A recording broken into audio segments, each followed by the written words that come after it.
Kisah Nabi Ismail alaihissalam dari lahir hingga wafat. Assalamualaikum warahmatullahi wabarakatuh. Salah satu kisah Nabi yang selalu terngiang adalah kisah Nabi Ismail alaihissalam. Kisahnya yang mengandung pesan mendalam tentang haji dan kurban kerap diceritakan secara turun-temurun. Nabi Ismail merupakan anak dari bapak para nabi, yakni Nabi Ibrahim alaihissalam dan Siti Hajar. Karena kisahnya yang penuh kebijaksanaan, maka sudah seharusnya umat Islam tahu kisah Nabi Ismail alaihissalam secara lengkap. Allah Subhanahu wa Ta'ala berfirman dalam surah Maryam ayat 54 yang artinya, "Dan ceritakanlah wahai Muhammad kepada mereka kisah Ismail yang tersebut di dalam Al-Quran. Sesungguhnya ia adalah seorang yang benar janjinya, dan dia adalah seorang Rasul dan Nabi." Kelahiran Nabi Ismail alaihissalam menjadi tonggak sejarah peradaban umat Islam di Mekah, yang semula tidak berpenghuni menjadi tempat yang paling dirindukan. Sudah banyak yang membahas sejarah kurban dari sudut pandang Nabi Ibrahim alaihissalam. Lantas, bagaimana dari sudut pandang anaknya? Inilah rangkuman kisah Nabi Ismail alaihissalam yang lengkap, supaya sahabat jadi tahu asal mula ibadah haji dan kurban.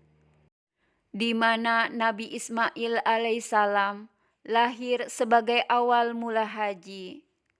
Ismail lahir di Kanaan, Nabi Ibrahim, Ismail, dan Siti Hajar awalnya tinggal bersama di Palestina. Suatu hari Allah Subhanahu wa Ta'ala menguji Nabi Ibrahim untuk memboyong Ismail kecil dan Siti Hajar ke tempat yang tandus. Hajar yang penasaran bertanya kepada Nabi Ibrahim, mereka akan pergi kemana, sedangkan lembah tidak berpenghuni. Ia terus mengulang pertanyaan hingga akhirnya keluar perkataan pamungkas, "Apakah Allah yang memerintahkan kamu?" Dan Nabi Ibrahim pun mengiyakan. Lalu Hajar jawab dengan keyakinan bahwa Allah tidak akan menelantarkan mereka.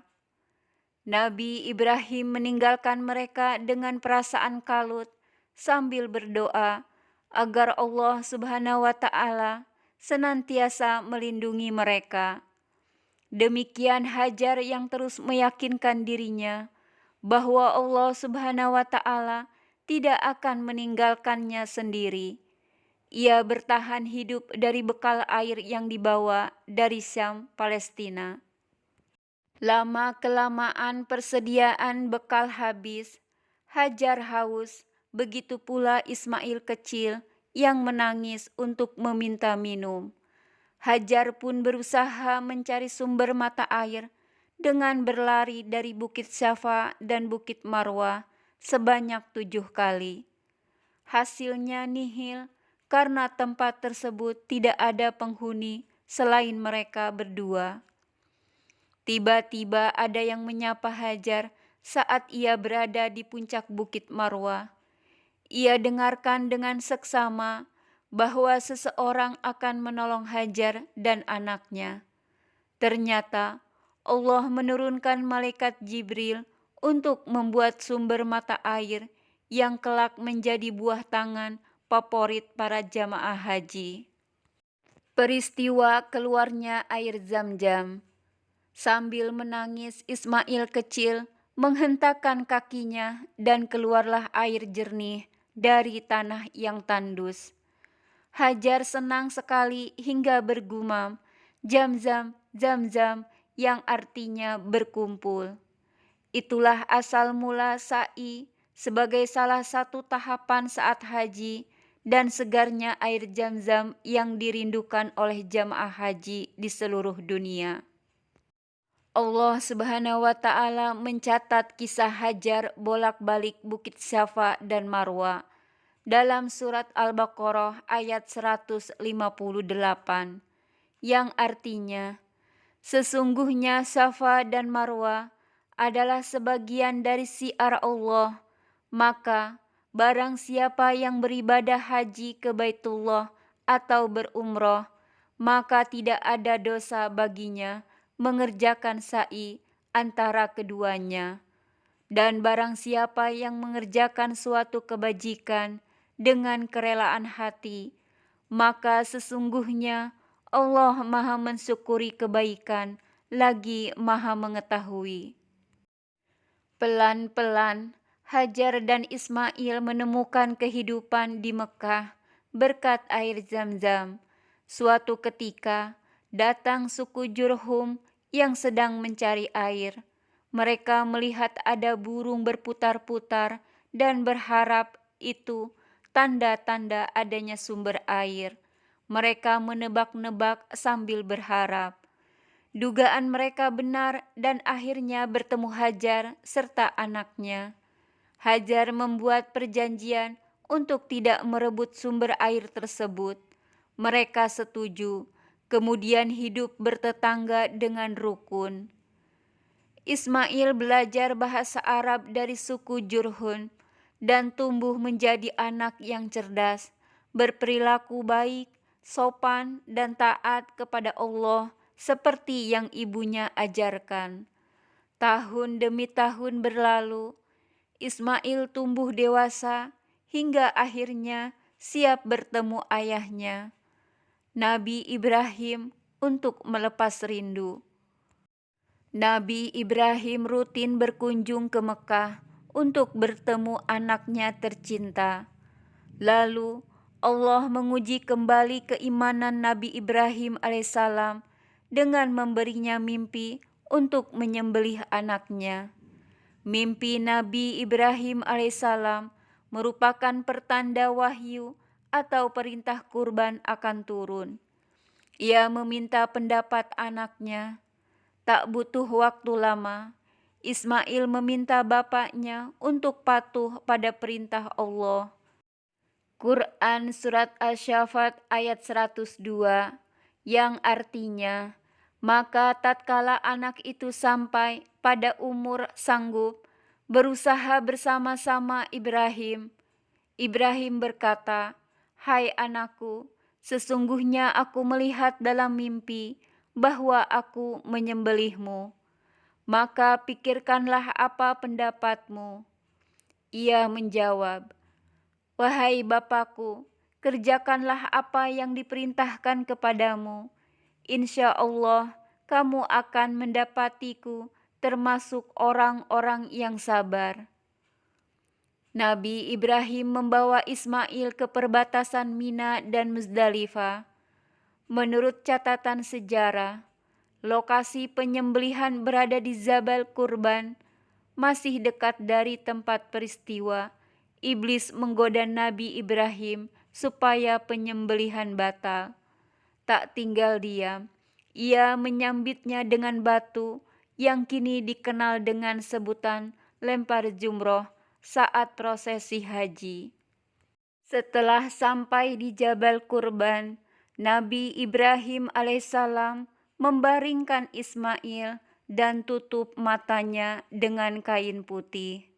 Saat pisaunya siap menyembelih anaknya, malaikat Jibril menggantikan dengan seekor sembelihan yang besar. Kejadian tersebut Allah catat dalam surat Asy-Syaffat ayat 107, yang artinya, dan kami tebus anak itu dengan seekor sembelihan yang besar. Menurut tafsir dari Ibnu Abbas, bahwa hewan yang menggantikan Nabi Ismail ketika akan disembelih sejenis kibas atau kambing spesial yang berasal dari surga. Ibnu Abbas mengatakan bahwa kibas adalah hewan persembahan dari Habil saat ia berkompetisi dengan Qabil. Tujuannya yaitu untuk mendekatkan diri kepada Allah. Allah menerima kurbannya, lalu kambing tersebut dipelihara di surga untuk menebus Ismail. Peristiwa yang dialami Nabi Ismail menjadi awal mula turunnya perintah berkurban untuk umat Islam yang memiliki kemampuan lebih dari segi finansial. Kisah petualangan anak dan bapak yang Allah istimewakan ini masih berlanjut. Allah memerintahkan Nabi Ibrahim untuk membangun Ka'bah sebagai rumah ibadah pertama bagi manusia. Ia membangun Ka'bah langsung di bawah bimbingan Allah Subhanahu wa Ta'ala melalui perantara awan. Usai menentukan derajat posisi, Nabi Ibrahim membangun pondasi, lalu ia meminta tolong kepada Ismail untuk mencari batu paling bagus sebagai penanda manusia. Ismail bertemu Jibril dan memberikannya batu hitam yang dikenal sebagai Hajar Aswad. Ia berlari menemui ayahnya untuk memberikan batu cantik tersebut. Betapa senangnya Nabi Ibrahim hingga mencium batu tersebut berkali-kali. Usai peletakan batu, Nabi Ibrahim dan Ismail berdoa kepada Allah Subhanahu wa Ta'ala agar banyak yang berkunjung ke Mekah untuk melihat Ka'bah. Allah mengabulkan doanya hingga masuk ke dalam rukun Islam kelima, menunaikan haji jika mampu. Bekas pijakan Nabi Ibrahim saat membangun Ka'bah diabadikan dengan sebutan Maqam Ibrahim. Ismail diangkat menjadi nabi dan berdakwah di Mekah untuk menyembah dan bertakwa kepada Allah. Nabi Ismail wafat di Mekah dan dimakamkan di Hijr Ismail. Menurut catatan sejarah, lokasi makam Nabi Ismail sama seperti makam ibunya Siti Hajar. Nabi Ismail adalah anak yang soleh, yang percaya dengan kekuasaan Allah.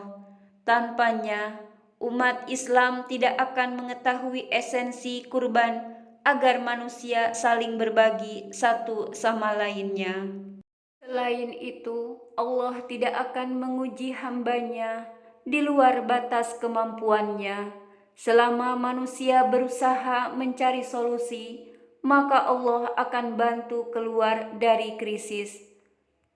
Wallahu a'lamu bishawab.